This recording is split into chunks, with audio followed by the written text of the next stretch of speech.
Miracle cards are usually hard to set up, but what if your commander made every instant and sorcery you drew first cast for just 2 mana? That's exactly what Lorehold does best, and when the miracles start flying, the table starts crying. Hi everyone, I'm Philharmonicon and welcome back to the channel. If you enjoy synergy-focused commander breakdowns like this, hit that subscribe button because there's a lot more on the way.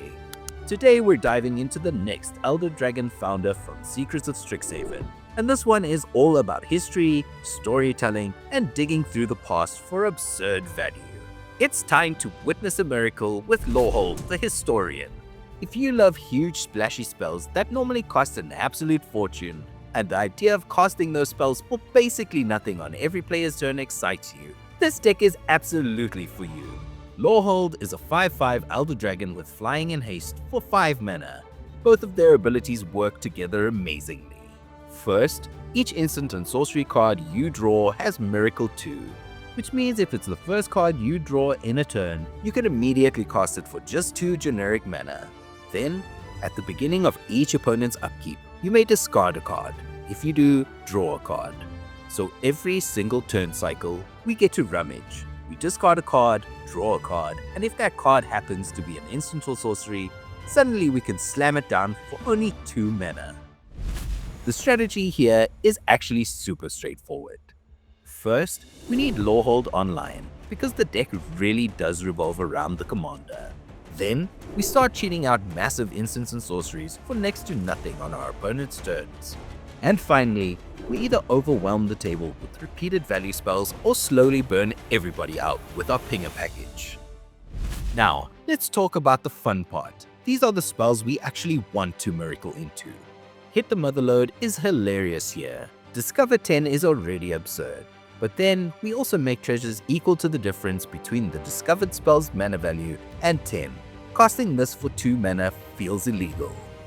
Stormherd can just end games outright. We make a number of flying Pegasi equal to our life total.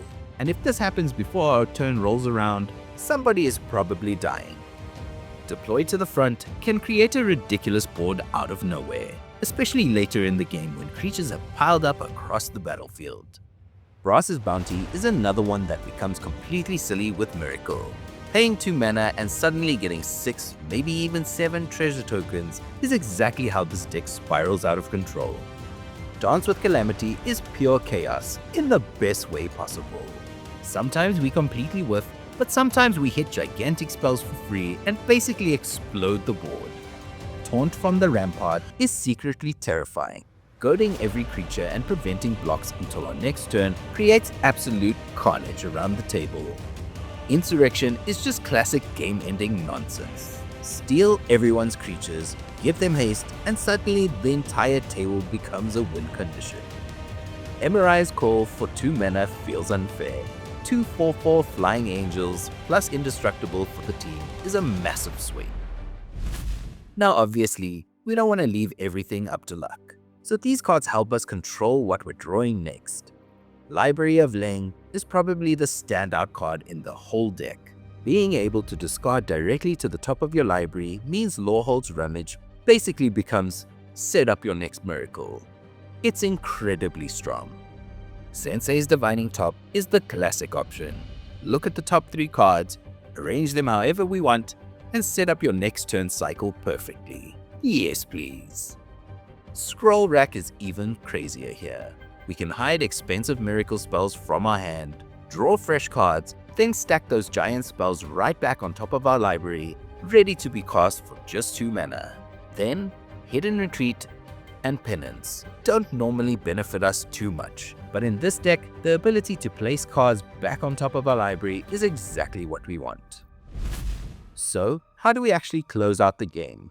First, we've got the instant and sorcery payoff package. Guttersnipe, Fiery Inscription, and Longshot Rebel Bowman all shock each opponent whenever we cast instants and sorceries. And Longshot even helps reduce our miracle costs further. Then we've got smaller pingers. Firebrand Archer, Kesek Flame Breather, Electrostatic Field, Erebor Flamesmith, Thermo Alchemist, and Coruscation Mage all slowly chip away at opponents every time we cast spells. Arcane Bombardment is absolutely crazy. Every first instant or sorcery starts chaining into previous spells we've already cast. Once this sticks around for a couple of turns, the value becomes completely overwhelming. Double Vision is also ridiculous. Doubling every miracle spell means our giant haymakers suddenly become even more devastating. Mizzet's Mastery can swing the game in our favor. Overload this and suddenly every giant spell we've cast all game comes flying back. Then for direct finishing power, Explosive Singularity and Searing Wind can both deal 10 damage for only 2 mana if we miracle into them. And finally, Approach of the Second Sun fits perfectly here. Casting it once for 2 mana already feels amazing, and with all the extra draw and Topdeck Manipulation, casting it the second time is actually very realistic. Lorehold does technically rummage for us, but we still need ways to actually go card positive. Monument to Endurance is incredible here. Since Lorehold makes us discard every turn, this card constantly rewards us with either card draw, treasures, or extra damage. Rise of the Eldrazi is massive value. Destroy a permanent and draw 4 cards for potentially just 2 mana is exactly what this deck wants. Apex of Power might honestly be one of the most explosive cards in the deck. Impulse draw 7 cards and generate 10 mana, all potentially for 2 mana.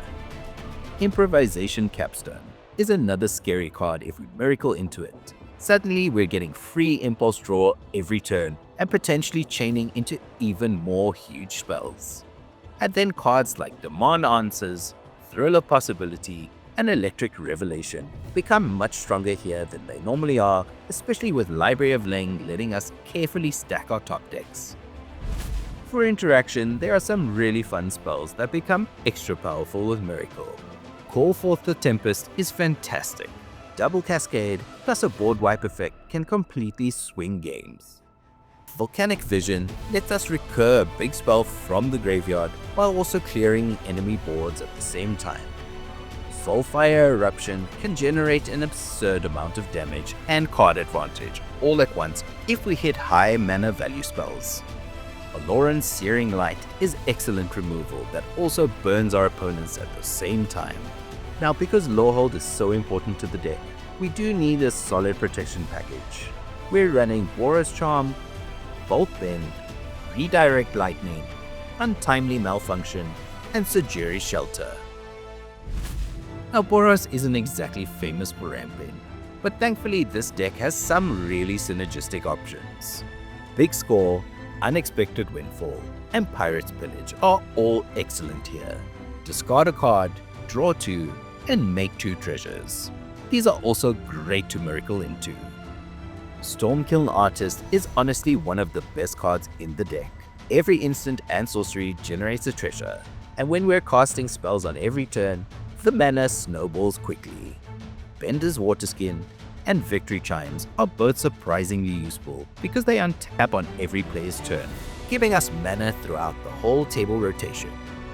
And Tablet of Discovery helps provide some extra impulse draw while also occasionally paying for miracle costs entirely by itself. And finally, just a few lands to round things out.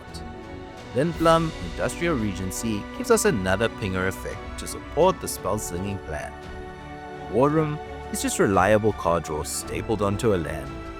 And Pinnacle Monk helps recur important instants and sorceries from the graveyard so we can cast them all over again. Lorehold is honestly such a fun commander. Huge red and white sorceries normally struggle to find a real home in Commander, but this deck turns them into the entire game plan.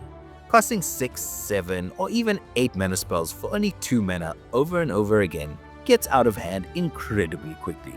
And because we're doing it on every player's turn, the deck always feels active and explosive. That said, the deck does slow down if Lorehold gets removed repeatedly, so protecting your commander is really important.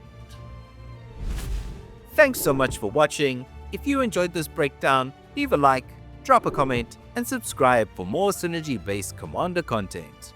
If you'd like to support the channel further and help vote on future videos, memberships are available. And hey, if you're picking up any of these cards, consider using my TCG Player affiliate link down below. And until next time, may all your top decks be huge.